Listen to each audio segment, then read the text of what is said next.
Hey everybody, while we're waiting, I just want to point out a couple of features. Hope you can hear me okay. There is a chat feature where if you want to talk to each other, you can press Alt H, or there should be a chat box in your top right hand corner. And then there's also a Q&A if you want to ask questions. And I can't promise that I'll be able to answer the questions while we're on, but I will definitely try to get to them. So hopefully you all see those features, and if there's anything that you want to say to me or if you want to talk to each other, then use the chat box.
Welcome to everyone joining. We are about 15 minutes away from getting started. I did mention before that there is a chat box, which should be to your top right. If you want to speak to me or if you have a comment for any of the other panelists, feel free to put it in the chat box. And then there is a Q&A feature where you can ask questions. So if you want to ask a question, then you can post in there. So feel free to play around with the features while we're waiting for everyone to join us.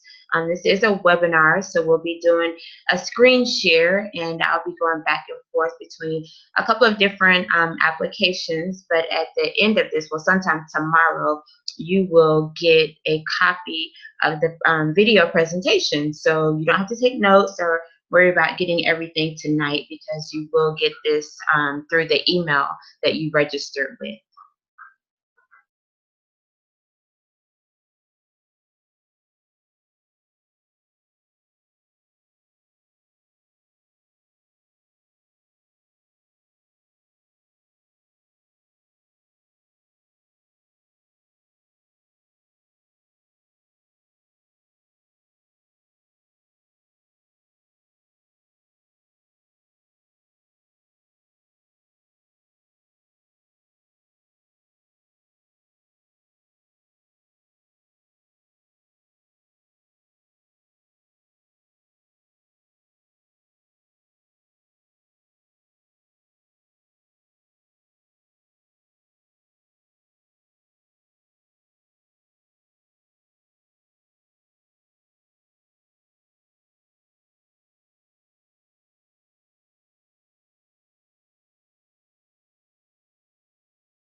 All right, we are about 10 minutes away from getting started. Just want to mention again for the people who have joined us, you guys are logging in pretty quickly.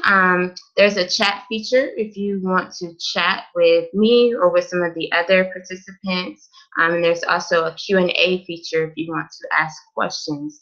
I don't know if I'll have a chance to answer the questions while we're on the webinar, just because there's quite a bit of content that we want to cover, but you will receive a video of the webinar tomorrow. And if there are some questions that I didn't get around to answering, then I will include that information in the email that you registered with. So feel free to play around with the buttons. I don't think you can break it.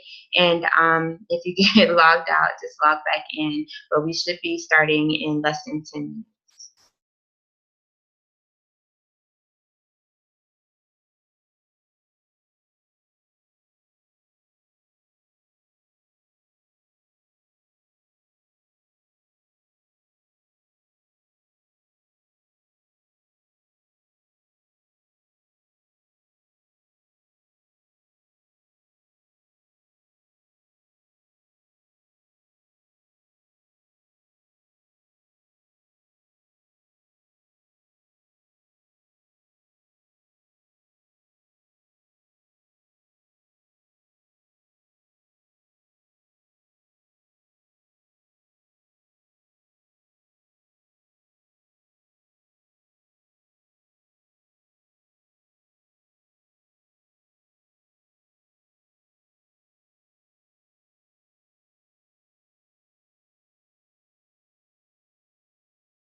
Alrighty, everybody. It is 7:59, and I'm so excited to get started. So we'll start a minute early. I'm sure you guys don't mind. But I was technology and social media webinar. This is the first in a series of 6 webinars that the Lay Council wanted to provide to anyone actually who's interested in being a part of the. Somebody just raised their hand. I gotta figure out how to. Can you, if you have a question, can you type it in the chat box if you can find it? So this is the first in a series of 6 webinars that we'll be hosting. And tonight our focus is on technology 101. So we'll be talking about using basic applications, not even really web applications, but the Microsoft Office suite, cloud sharing, and some conference call programs. Our next session, which will be in January, we're going to take the month of December off, and our next session will be in January, and we'll be looking at some graphic design programs. Why do some people's graphics look much better than others, and what are some programs that you can use so that you can create some awesome graphics without having to spend an arm and a leg. Then we'll do 2 on socially savvy, and that's where we're going to go through some social media platforms like Facebook, Instagram, Pinterest. Not just how do you use them, but how do you use them to build your ministry. And then we're going to talk about websites. What's some key information that you need to know if your church or your ministry is interested in developing a website. And then we'll talk about email marketing. I know a lot of people registered through the Eventbrite, and you're probably like, why can't she just send us the link? Why can't she just post the link? Well, the reason that we don't do that is because we want your email address. We're not going to sell it. We're not going to share it. But when we have other events, we need to send out reminders about events that the Connectional Lay Council is going to have. Then that's our best way of connecting with you. So many people complain that you only post information on Facebook and not everybody's on Facebook. So we know that most of you have email addresses. So we wanted to capture your email addresses so we can share more information that you're interested in. And then I just want to thank the Connectional Lay Council, not only for partnering with me to put this program together, but we also were able to do a session in Knoxville that we got a lot of great commentary about. And I'm just thankful that they are open and interested in the role that technology and social media plays in the church today, and just how important it is for not only the leadership, but also the lay members to understand how to use technology, because I do believe that technology is the way that we will fulfill the Great Commission, and that's to spread the gospel throughout the world. At no other point in history have we been able to connect with people across the globe and share our message as we have with the invention and the development of social media. So us understanding technology helps us to connect with our brothers and sisters across the waters. It helps us to connect with people in different parts of the country. And so it's very important that we understand how to use these products for ministry. Our agenda for tonight, we're going to go through Microsoft Office. As I said, we'll start with Word, Excel, and PowerPoint. And what I'm going to do is just open up the documents and kind of go through the tabs and show you some things. I'm a huge formatting person. So I'm going to show you how you can make nice, clean documents. How you can make nice, clean spreadsheets. I know a lot of us use spreadsheets for budgets and schedules, so how do you make them look good? And then PowerPoint, how do you make nice PowerPoint presentations? And then we'll talk about some cloud sharing. What is Google Drive? What is DropBox? Some of you might be using these already, but we're going to talk about what are some of the advantages to using them. And then we'll go into conference call programs. There's Google Hangout, Zoom, which is what we are on tonight, uberconference, and supposed to be freeconferencecall.com, not fee, freeconferencecall.com. So we'll talk about those. So does anyone have any questions? As I said, there's a chat box. Feel free to post any comments that you have in the chat box. And as I'm going through the presentation, I'll be checking it. There's also a Q&A portion, so if you want to ask a question. I might not be able to answer the questions during the presentation just because I want to try to cover all of this information in an hour and do it in a very concise way. So if I don't have a chance to answer your question, then when I send out the video recap tomorrow, I will be sure to post the answers to those questions in the recap. So let's jump right in. We're going to start with the Microsoft Office suite. As most of you know, there's Microsoft Word, Microsoft Excel, and PowerPoint.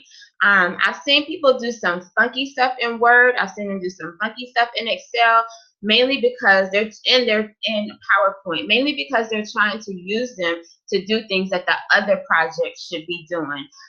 Such as I saw a person trying to create like a budget in Word. And yeah, you can do that, but it's not as effective as if you do it in Excel. And then I've seen some people try to create text-based documents in Excel, and it doesn't look very good. So if we could use Word for text documents, and if we can use Excel for number-based documents, and then PowerPoint for images, I think life will be really good.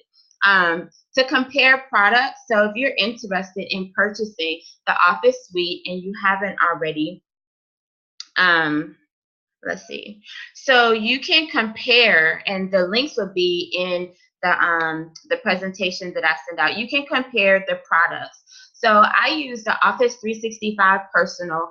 You can pay $70 for the year, and it allows me to download the Office Suite on up to 5 devices. So I have Office on my laptop, I have it on my cell phone, and I have it on my iPad.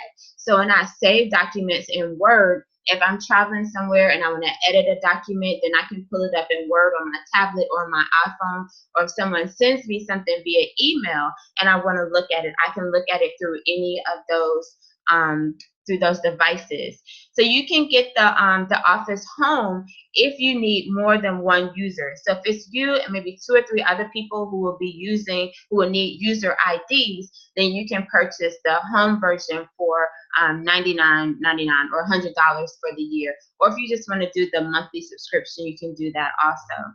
But you'll see that the Personal and the Home come with Word, Excel, PowerPoint, OneNote. OneNote is just a program where you can take notes and you can save them. It's almost like an online notebook. You can save them.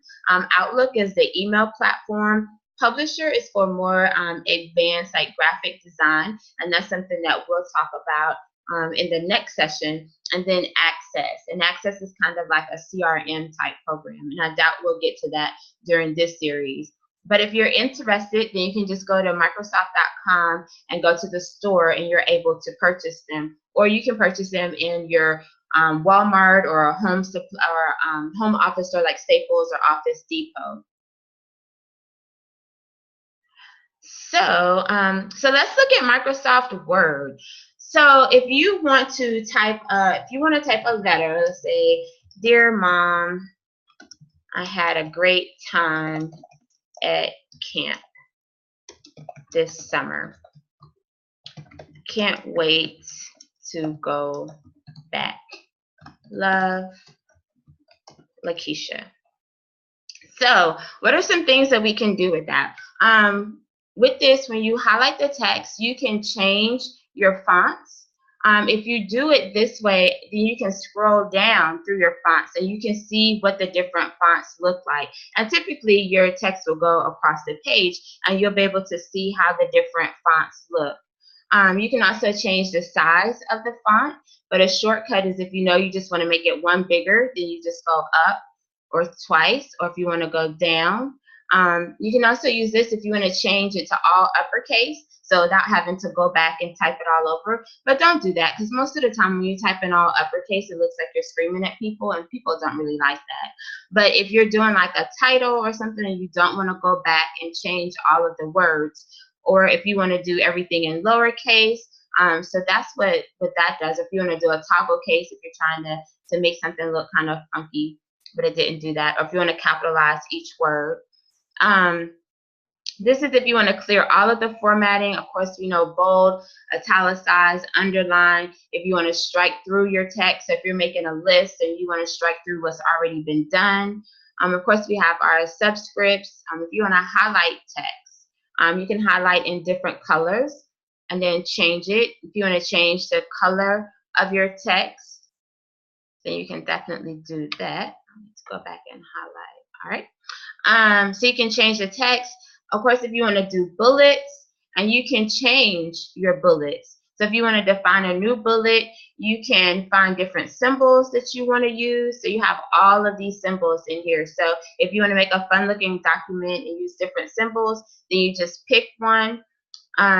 If you want to do a numbered list, you can do numbers, you can do the Roman numerals, and then if you're doing an outline, you want to do your list, then you can come in here and use those. If you want to decrease or increase your indent, if you want to sort it by alphabet, so if we take all of this and we say, oh, we don't want to do a list, we want to sort, then we just press that and then it sorts. So you can either sort the other way around, so it goes from Z to A.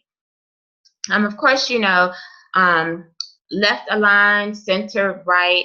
Here's where you space things. So if you want to space it double space, so if you're doing a paper or something and you want it to be double space, or if you want it to be 1.5 space or even single space. So one of my pet peeves is when people create documents and then the second page only has like 3 lines on it. If you see that your document is going to waste like a second page of paper, look at your spacing. See if you can reduce the spacing, because sometimes you might have it at 1.5 spacing and you can go up to 1.5 spacing and pull all the content onto one page so we can save the environment. So over here, what's important about these? So with your styles, so like let's say we decide to make this our title, and then we decide to make this our heading.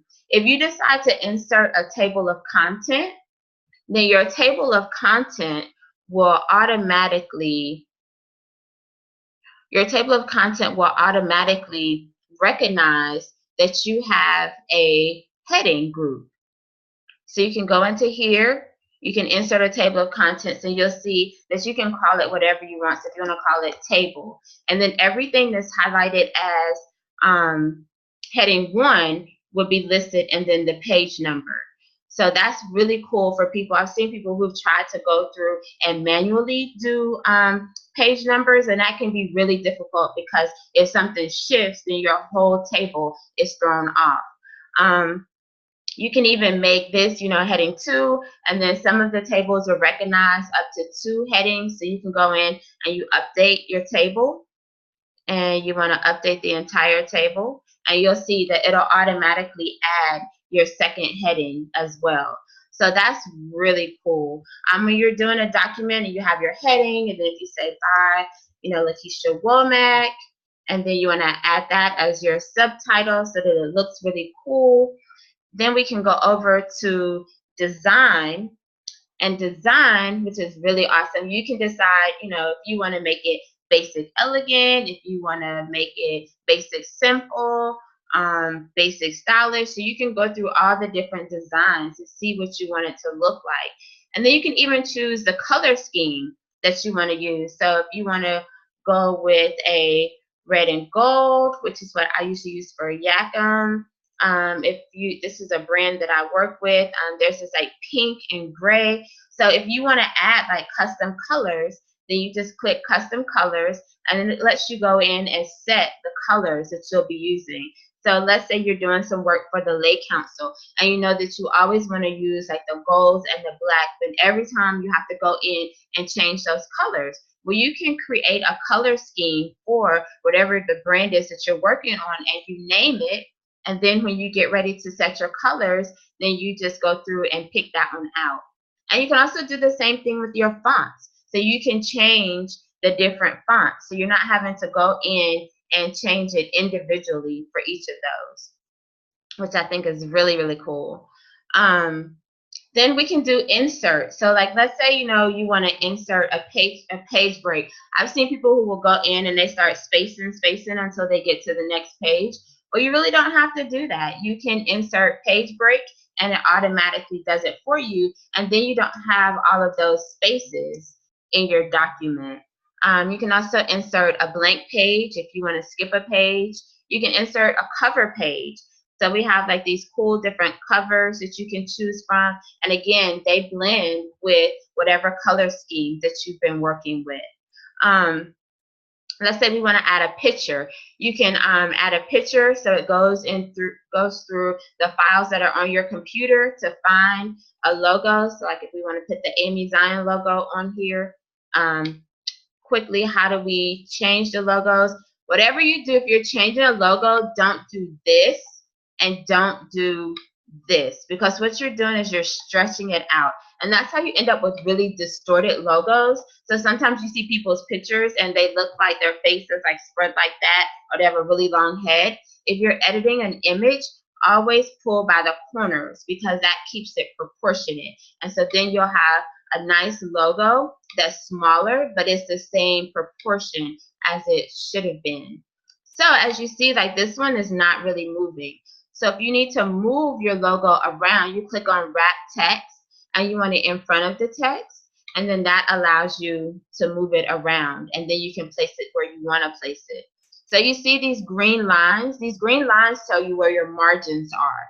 So right now our margins are set at normal, and if we go up here, we're outside of the margin, or if we go over here, we're outside of the margin. So the margin, the lines tell us that this puts us in the corner of the margin. If you want it to automatically set, then you can click here and it automatically positions it in the top right, the top center, top right, top left, in the very center of the document. So you're not trying to figure out, is my image centered? You can use these positions. And then if you wanted the logo to go behind the pink, you can send it backwards. Well, it might not go back behind there, but you can send it backwards. So if you have several different images, then you can play around with that. These are some cool formatting options. I've seen people take their pictures and they put them in different frames. This is where you find your frames. If you want to recolor your picture, you can go here. If you want to do it in black and white and grayscale, so if you don't want to use your color ink and you still want it to look true, then you can come over here and do a black and white. I think that's all that we're gonna do for that. Let's see. Insert, you can insert pictures online. So if you're looking for a picture and you don't have the type of picture that you need, then you can click on here. I think it's going kind of slow. So like, let's say you need an agenda. That's one of the things that I was looking for when I was doing the PowerPoint. Then it'll pull up an agenda. So you pick the image that you want, and then you go down here, and then once you select it, then you say insert, and then it'll insert the image into your document for you. So that's a great way for you to find images so that you're not clicking all around the internet trying to pull pictures and trying to copy and paste them and they get all distorted. Let's see, we went through design. Layout. So layout, where your margins are. So if you want to do custom margins, like sometimes I'll be working on a document, and again, we're talking about everything fitting on one page, and it's like, oh man, like I'm almost there. And sometimes like I'll play around with my margins. So I might do left and right, like 0.75, and so that gives me a little bit more space, and so I can get more words. So as you'll see, our image moves over a little bit because we got just a little bit more space, which allowed us to get all the information on one page. You can do orientation. You can change your paper size if you're doing legal paper or if you're doing tabloid paper. And then spacing. This is huge. So like here, so after the spacing, this has like 0.0. So here's another area that you can save some space. Like if this is 0.8, then you can make it 3 points, and then it comes up a little bit. And then you can check here, and this is 12 spaces before. So above is 12 spaces, and then after is 0 spaces. So we can move this up a little bit, and then that brings it together. Or if you want more space after, then you can increase, and then it'll automatically increase it for you. So instead of you doing enter, enter, enter until you get it where you want it to be to make a very clean look, then just use your spacing right in here. References, very important if you want to add a table of content. If any of you are, adding, doing research, you want to add, footnotes, you want to add citations. This is where you find all of that. If you ever want to do mailings and you want to do envelopes or labels, you can create a mail merge. I'm not going to get into that because that could take quite a few minutes, but you can do a mail merge where you can select recipients from an Excel spreadsheet and it'll automatically add their information. So if you want to do custom letters, then that's where you would come in and find that information. Then, of course, you have your spelling and grammar check, your word count. If someone asks you for a 250-word bio, then please do a word count and give them 250 words. Don't send them 500 words. Don't really need to do a lot here. Grammarly is a program that I have an add-on to. It goes above and beyond what the Microsoft Office spell check does, and it can go into sentence structure, punctuality, plagiarism. So if you do a lot of writing, definitely recommend Grammarly. Helps you to check for plagiarism, which is really helpful. So that's all that we're going to talk about for the Microsoft Word. If you have any questions, like I said, type them in the chat box or feel free to send me your questions. Next, we're going to go into Excel. Excel is one of my favorite tools. People think I'm crazy, but I love spreadsheets. One of the first things that I do is I highlight, and I do my spreadsheets in Arial just because I love the way it looks. Arial, and then I reduce the font to 10. So like, let's say we want to do a budget, and we have for our revenue, we're going to be bringing in, we have tickets, and then we have sodas, and I'm just going to make stuff up, and we have chips.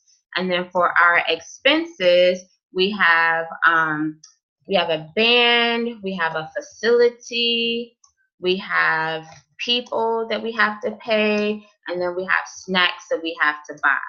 So once we have all of this, if we're going to use this as our money item, then you can tap this column over here where it has the $sign. You put in your $sign, and then for our revenue, if the tickets are going to be $10 each, then we can put 10, and it gives you $10.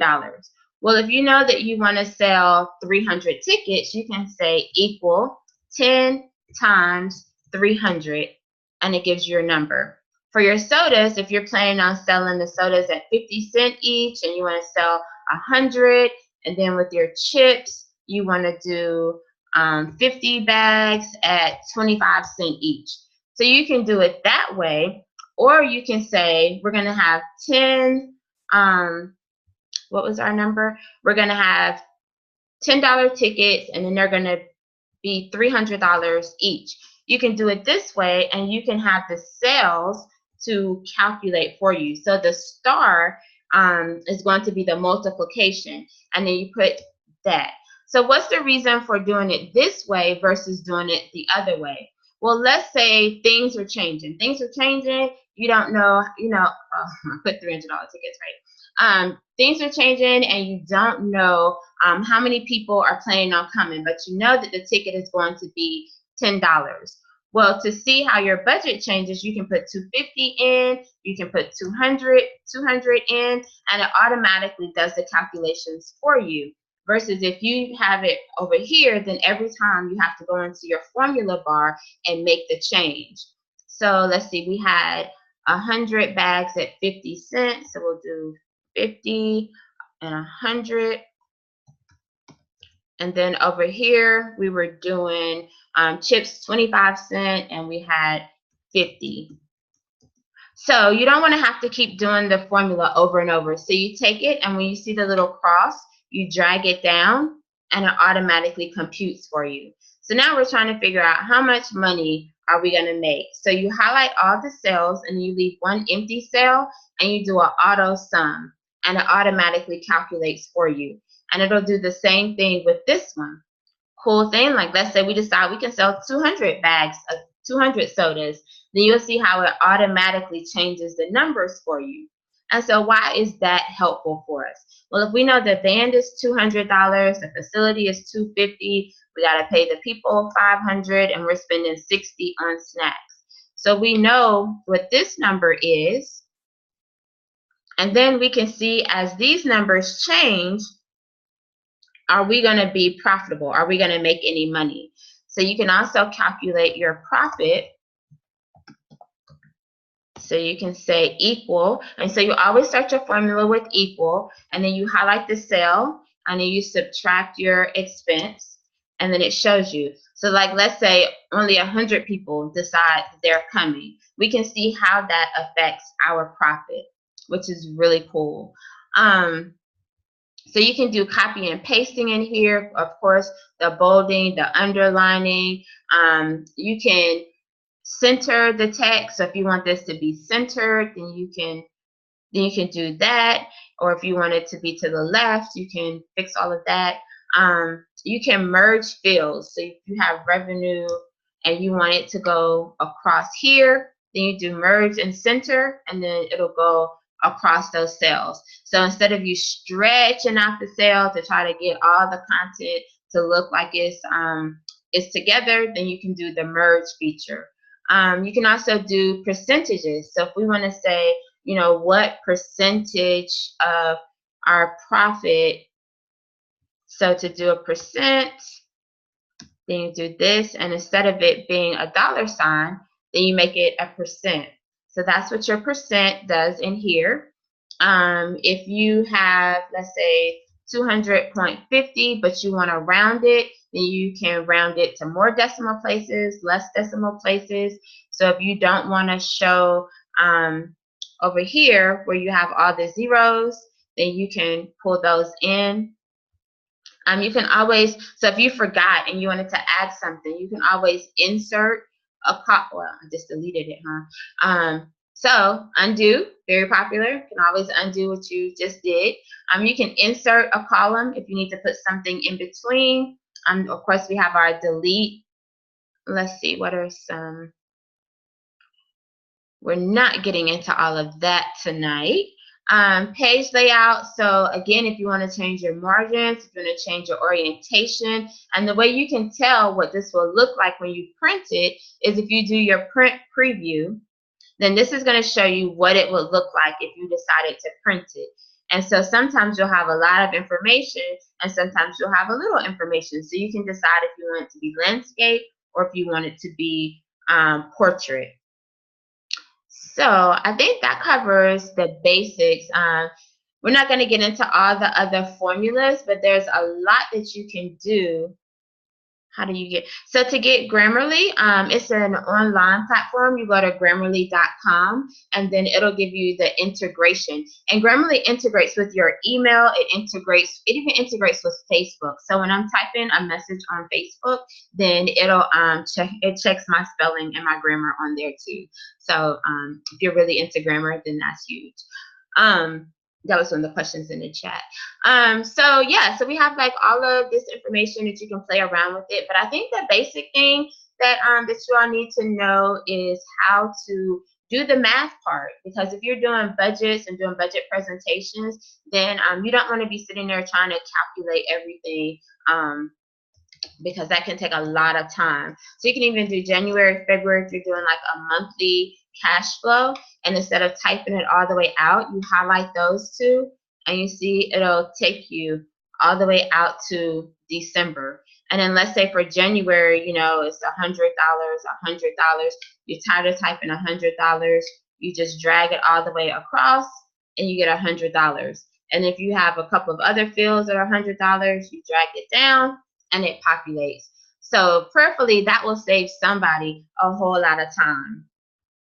If you have any questions about Excel, again, shoot me a question, and I'll try to answer it for you afterwards. But we have a lot to cover, and we're already 30 minutes in. So we're going to look at PowerPoint. How do we create nice PowerPoint presentations? First thing you want to do is look at the different slide types. So when you create a new slide, so typically your first slide is going to be your header. So it's going to say, you know, what is this about? And then this is going to say, and who is presenting it. And then typically, this is where you'll put your logos if you want to have logos. Your next slide should typically be your section header. So, you know, what is this section going to be about? So if this is going to be about the first quarter of 2018, then this will tell people like what's going to come next. And then your next slide can be your content slide. So we have several types of content slides. You can have a content with your header, and then you enter information. We can get into later how you can import spreadsheets into here. You can import pictures, screenshots. You can have a slide that compares two different types of content. So if you're saying, you know, do we want to spend money on Facebook, or do we want to spend money on Twitter? Then you can put the different, we can call this ad buys. So you can compare Facebook, and then you can compare Twitter. So if you want to make a presentation about which of those two you prefer, then this is a very neat way to have that information without you trying to build those blocks, which I've seen people try to do. Then you can also do comparison. So I think it's what we just did actually. If you want to have just a title only, you can do that. Blank, content with caption, and then picture with caption. So you can change your fonts here, as we've seen. You can do shadow fonts on here, which is just like a cool little font effect. So if you're trying to make something, you know, look really fancy, then you can play around with the different fonts. This allows you to stretch it out. So like, let's say you want this to go across the whole page, then you can do that. Or if you need to pull it in and make it very tight, then you can use that function. This is again what we saw in Word, where you can change the sentence case of it. Your highlighting, your font color, those are pretty much the same. But over here, you can also add text boxes. So if you want to put a text box over here, then we got to find some space for it. Okay, so let's say we want to put another text box. Then you draw your text box and you just start writing in it. If you want to put color in your text box, then you can fill it. If you want to give it an outline, then you can choose the outline.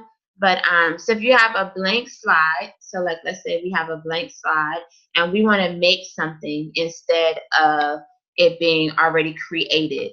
And then so you have an arrow and you're saying that we want to start over here for 2018, and then so then this is going to be start, and then we say that this is going to be our process. And I know some of you are like, wow, I've seen people with this stuff on their slides and I never knew how they did it. Well, this is how the magic happens. What happened to my cursor? So then it goes there. So you can do that with all these different shapes. I encourage you to like play around with it. Like look at all of these shapes that you can use. So when you're doing a PowerPoint presentation, you don't have to go online looking for all of this stuff. Most of it is built right in. So for the fun stuff, we all want to do the fun stuff. We want to insert pictures, online pictures, screenshots. You can create a photo album. Now they have like these cool little icons that you can add. And so they have icons for almost everything. My computer's going a little slow because we got all this going on. But they can, they have like all these symbols. So if you want to put little symbols in your presentation, then you can do that. 3D models, flowcharts. So if you're doing like a data analysis, and you can put your charts in from there. Hyperlinks. So like let's say you want this to take somebody somewhere. You click hyperlink and then you just type in the link that you want it to go to and you click OK. And then whenever someone clicks on that, then it's going to take them to the link that you were sending them to. If you want to add Audio, if you have an audio file, then you can add that. If you want to record yourself, you can record audio. This is where you would add video. So like some people have like a YouTube video that they want to include in their presentation. This is where you would add that. And so wherever you want to put it, then you just kind of put your little cursor there. You do your add video, and voila. So then if you want to make a really cool design, so this is the design that I was using for the presentation that you guys were looking at. You can kind of go through, and the cool thing is as you change them, then it shows you like what your whole presentation will look like. So sometimes you might start out with one design and then you start working and you realize you want to do something totally different. And that's okay. They also have like different color schemes. So again, if you created your color scheme in Word, or if you create it over here, because all of your Microsoft accounts are linked, then it's going to import. And so you can stay brand consistent. I'm really big on branding. So you can keep your brand colors consistent across all of your presentations. And that's another good reason why you want to do your colors and then go back and click on the design, because it might look a little bit different once you change the color. And so you'll be able to see if that's really what you want it to look like. They have this new thing, design ideas. I don't know if this will create a design idea, but if you have a slide that's been created, then it will generate, yeah, so here we go. So it'll generate design ideas for you, which is really cool, because then you don't have to try to think of something. So you can look at them and say, oh yeah, I like that, I like that. And then you can go with the different design ideas. So that's also a huge time saver, because I know some people spend time trying to make it look pretty. Well, Office is doing that for you. And then transition. So if you wanted to do cool stuff as you transition from slide to slide, then you can play around with these and decide, you know, what effect you want it to have. So this is the reveal. If you wanted to cut through, if you wanted to swipe in, so you can go through and play with the different effects. And so for each slide, you can have like a different effect. And so as you're doing your slideshow, you'll be able to see how they transition. So I think that's about all that we're going to get into with that. Let's see, we have, all right, and we have one question. I like to know how to put a border around a page in the landscape for divided into two. Okay, so, and I'll definitely, so I can answer your question. So Marva wants to know how to put a border around a page in landscape divided into two columns. So I don't recommend that you do this in PowerPoint, but if you were in Word and you were going to do that, then you would, and I'm going to do this with a blank slide. So you would take your text. So I'm going to have to create some text. And then we'll say, I have a lot of parties to go to, and I am getting really excited about the holiday. I can't spell, about the holiday season. So what you would do is you would take your text, and this might not do because it's not very much text. You would click on columns. So in Word, there's also a columns feature, and so you'll click on two columns, and that way it's going to evenly create your columns. I know a lot of times that we try to create columns and they end up a little bit off, but if you highlight all of your text and you create two columns, then it will make them even for you.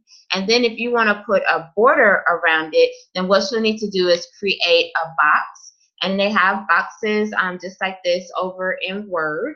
And then you will, so for your shape fill, you'll have no fill. And then for your outline, you can choose whatever the color is that you want it to be. You can also choose like the weight. So if you want like a really thick line so that it stands out, then you can choose that. And then you can bring it over. And then you can, to make the border for the other one, you can just copy. And then you paste your border. And then you just slide it over here. And then you have your two borders around your two columns. And so that way, if you're printing and you want them to be even, if you're going to print it, then I would recommend that you leave a little bit of space so that you can cut. So that you can cut. But because your columns are already created, and you kind of know what the border is that you're working with. So that's why you want to create the columns first and then create the borders. So that way when you cut it, you want to cut down this line so that they'll be symmetrical. So, and then luckily this is already in landscape. So you would just change your page orientation to landscape, and then you put your text in, highlight it all, do two columns, and then do your borders around it. So, alrighty. So the next thing we are going to discuss,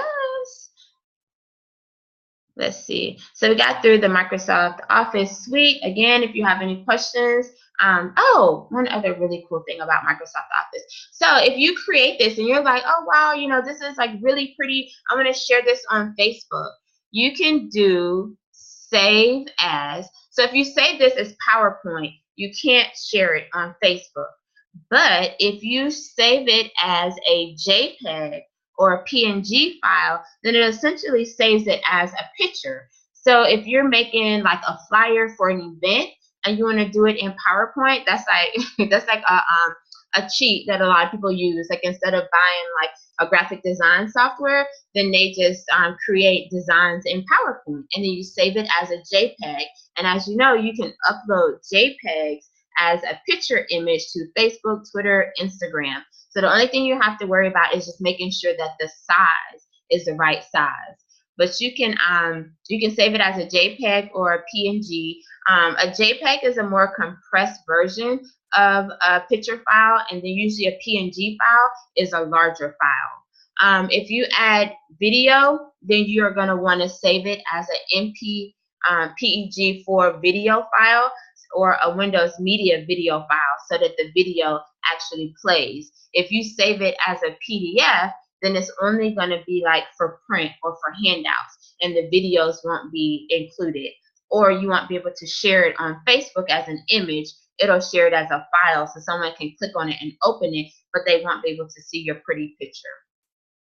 So I hope that was helpful. But yeah, that's like a really cool thing if you want to create flyers or event images. You can do that in PowerPoint. Let's see, Dropbox. So what is cloud sharing? Cloud sharing is really cool if you're sharing a lot of files between people in a group. So like, let's say we're working on an upcoming Christmas gala, and instead of us continuing to email back and forth, you know, what do you think about this file? What do you think about this file? We can keep the most up-to-date version of the file in our shared drive. So this is what my, this is a small portion of my Dropbox. So you'll see for the Yakum Steering Committee, we have a shared folder. So you go to Dropbox.com and you can sign up. It is a paid service, and I've had mine for a while, and the only reason I still pay them is because I have so many files on there and I'm too lazy to transfer them somewhere else. But if you want to use Dropbox to share files, I think if you don't have a lot like I do, then you could possibly get the free version. But what we have, we keep our minute meetings in a shared folder. So if anybody ever needs to access the minute meetings, then they don't have to email me or email somebody else asking for them. We keep our finance reports in here, our membership reports. So whenever someone needs to access a file, then it's all shared in a it's all shared in here. And then we also have like our officer spreadsheet. So people can go in and they can update their contact information. And instead of having to send it to everybody, then it automatically updates. And so we always have the most current listing. Well, in theory, if everybody updates it, we have the most current list of contact information. So luckily, we're going to go to Google Drive next. So Google Drive is essentially the same thing as Dropbox. It's a cloud sharing program. If you have a Gmail account, then you have a Google Drive account. What's really, really good about Google Drive is that they also have a suite of products that are very similar to Word products. So you can create a Google Doc. And so if you're working on a project with somebody and Google Docs work almost the same as Microsoft Word, there are a few limitations, but the great thing is it's a shared document. So if we are saying, we're planning for Christmas, and then you're assigning people tasks, so you have a task list, then you can share this with people. So yeah, we'll create a name for it. So you can indicate the people that you want to share it with, and once it's shared, then they can add comments. So like, let's say I want to say, I can't get this done because yada, yada, yada. Then whenever you open up the document, then not only does everyone see the most up-to-date version of the document, but they can also see the comments that you've made. Google Drive is relatively free. So if you exceed a certain amount of storage, then you will have to pay a smaller fee. And so that's $1.99 per month if you go over 100 gigabytes. I store a lot of stuff on my computer, and I haven't gone over 100 gigabytes yet. I think I'm only at 12 gigabytes. So the probability of you getting to the paid version is quite small. If you start creeping up that way, then one of the things you can do is like clean out some of your files and maybe clean out pictures. Pictures usually are the larger files, and that's what can eat away at your gigabytes. But the great thing is, if you're using Google Drive, then it does have the shared document and the shared spreadsheet feature. So like, let's say you have a committee that's working on a budget, then you can create the budget in Google Sheets, which is very similar to Excel. The formulas work the exact same way, and then that way everybody can go in and plug in their individual numbers. And so, and then that even has like templates that you can use. It has like a calendar template, so it gives you lots of different options. A lot of my clients have shared spreadsheets with me, so that instead of them having to constantly email me information and I'm emailing back to them, then we just update the information in the Google Drive. And then we even have like folders, so they can put stuff in the folders. One girl, I designed her magazine, and she just imports the articles and the pictures into a folder, and then I'm able to go and pick them out, and we don't even have to like email back and forth. And if she needs to change something, then she's able to change it. And no, so you're not the only one. Someone just asked, can you share information, and are you the only one that can make changes? So when you give someone permission, when you click the share and you enter their information, you can either have them as a read only. So if you just want someone to be able to read it, you can give them that permission, or you can give them permission to make edits. So that's up to you. If you're the owner of the document, you can control how people are able to interact with it. And then there's also a Google Slides. So Google Slides is a comparable to PowerPoint. Again, they don't have like all the fancy stuff that that Word and Excel and PowerPoint have, but they're really good if you're sharing information and working on a group project. And then if you want to take that information and put it into a Word document to make it look real fancy and dressed up, then you can do that. So I'm going to start closing out some of these windows so that hopefully we don't go as slow. Okay. All right. So the next thing, let's see, we have a couple of questions. If a person does not have a Gmail account, can they still use Google Docs? You would need to create a Google account. So once you create a Google account, then you would be able to use the Google Docs and the Google Drive. And YouTube is actually connected to your Google account. So once you create a Google account, then that's what gets you the Google Hangouts. It gets you the Google Drive. It gets you the Docs, the sheets, the slides. I have to remember the difference in the names, and your YouTube account. So they're all connected in one place.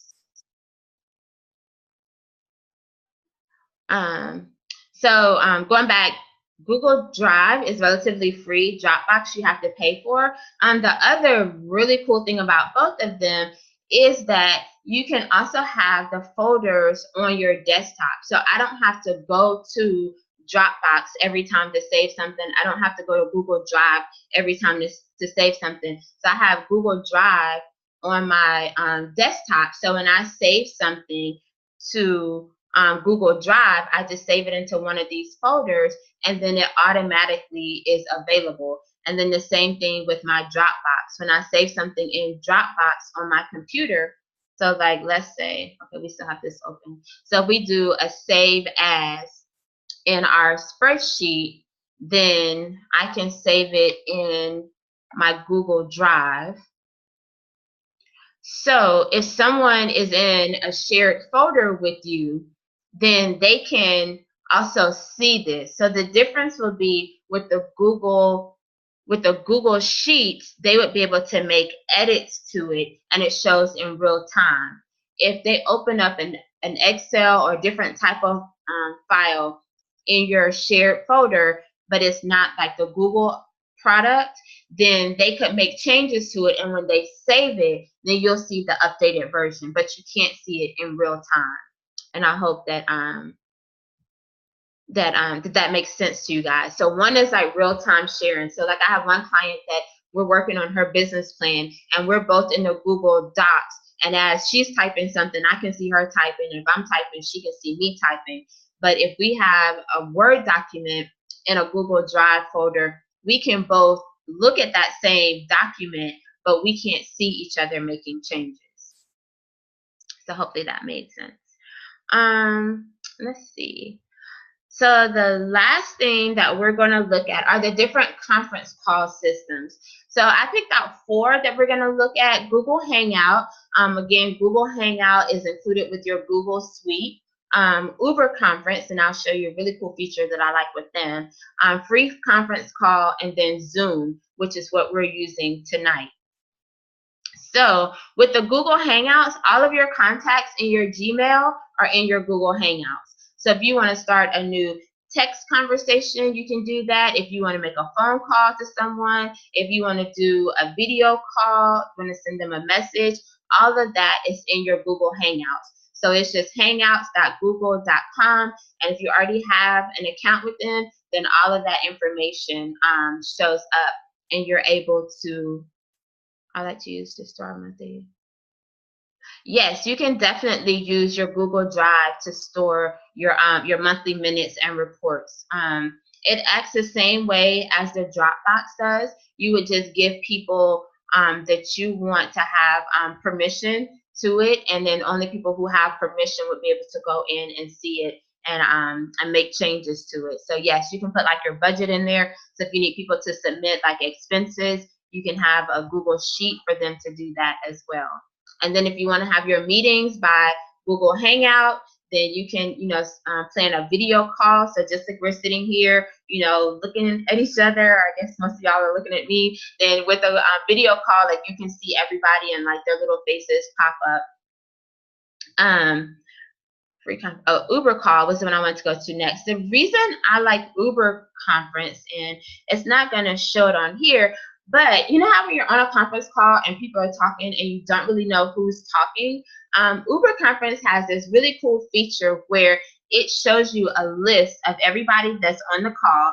So like when my steering committee members come on the call, and I can be like, hey, Quante, I see you just joined. Or if somebody says that they were on the call and they weren't, then I'm like, oh no, like I see everybody who was on here. But it also shows you who's talking. So when you're looking at your screen while you're on the call and somebody's talking and you don't quite recognize their voice, it highlights the person who's speaking at that moment. So if you find that you have like quite a few people who are on the call and you don't recognize everybody's voice and you don't want to keep asking who's speaking, who is this, then Uber Conference is great for that.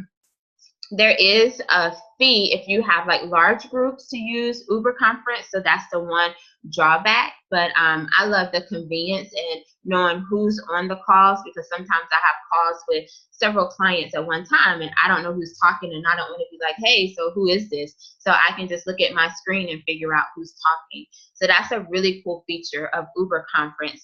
And you have like your personal URL, so it'd be like uberconference.com, and then I have like Letitia Womack. So if somebody's going to join my conference, then I just send them to my page. And then if there's a conference that's scheduled to start, then they would just jump into the conference. And then you can also do screen sharing on uberconference as well. I don't know. I think you can do screen sharing on Google Hangouts. I've never used Google Hangouts like that, but you can definitely do video. You can definitely do voice calls. Why when print straight from your margins are not right?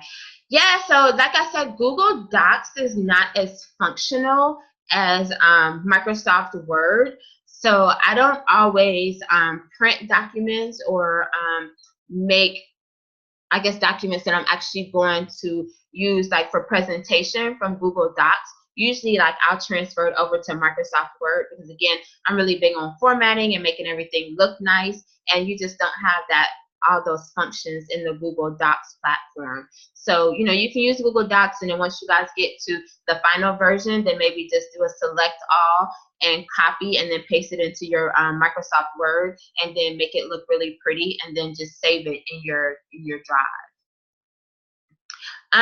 Let's see. So we have freeconferencecall.com. They actually have a they have screen sharing. You do have to download a platform in order to do that. With Zoom, you don't necessarily have to download anything. Some people do, but usually you can just join by adding the meeting ID. But with freeconferencecall.com, I think when people join like your webinar, they actually have to download something to their desktop.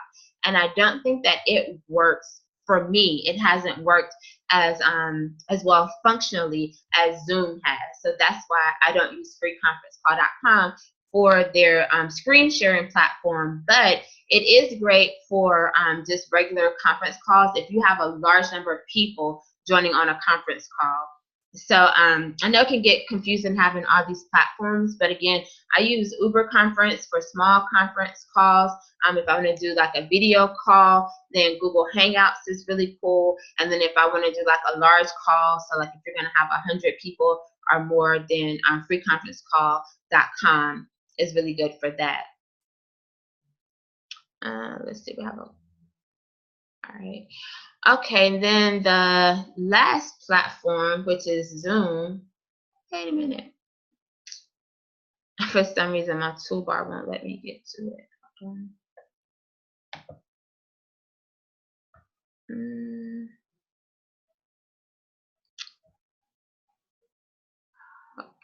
Oh, I know what I can do.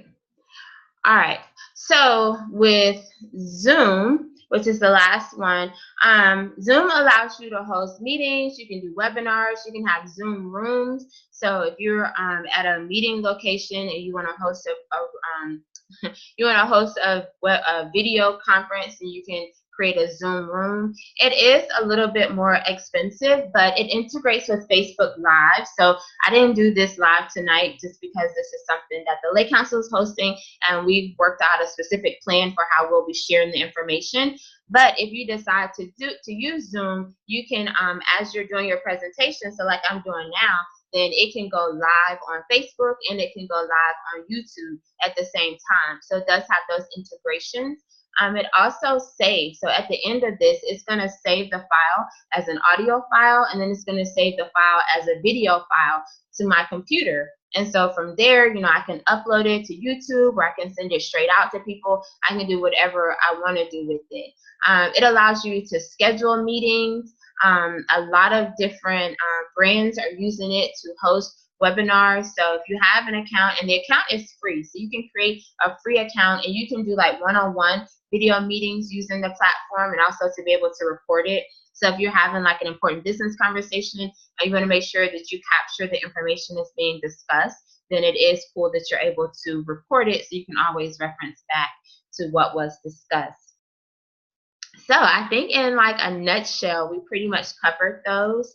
When I send out the presentation tomorrow, it will have the hyperlink. So you'll see that all of these are hyperlinks to what we've talked about. So if you didn't have a chance to write down the links, like I said, don't worry about it. You'll get all of this information tomorrow.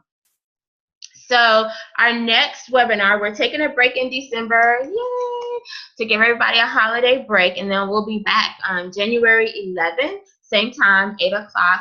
Register at the link that you use for this one so that you can get the webinar link. Like I said, there's a method to our madness, so please just play along with the game for us, help us out. We're going to be talking about graphic design. How do you create graphics at little to no cost? So just like I created this graphic and the other two graphics for the webinar, I'm going to show you guys how you can do that for yourselves, because life is too short to have bad graphics. That's one of my personal sayings. So thank you all again for tuning in. We had a great participation number. So excited. I know some people were in annual conference this week and weren't able to tune in, but they were very interested and registered so that they could get access to the information. Ah, you're welcome. So here's my personal contact information. If you want to email me, you can visit my website to get more information about my business. Thank you. Love you. You can get more information about my business and the services that I offer. Then you can find me on Facebook, Twitter, Instagram, LinkedIn. I'm on pretty much every social media platform. So I have not figured out this raised hand part yet. And somebody just raised their hand. Oh, cool. Somebody said, oh, awesome. Thank you guys so much for the feedback. Again, if you have questions, feel free to email me. I know that was a lot to go over in an hour, but we did stick to 1 hour. Yay for time management. So you guys can get on with your lives. I'll send this presentation and a video tomorrow. Again, if you have questions tonight, feel free to email me, info@womackcg.com, and I'll try to get them in the email for tomorrow. So thank you all so much, and have a wonderful night, a happy Thanksgiving, a Merry Christmas, a Happy New Year. See you at winter meeting, all that great stuff. Thank you.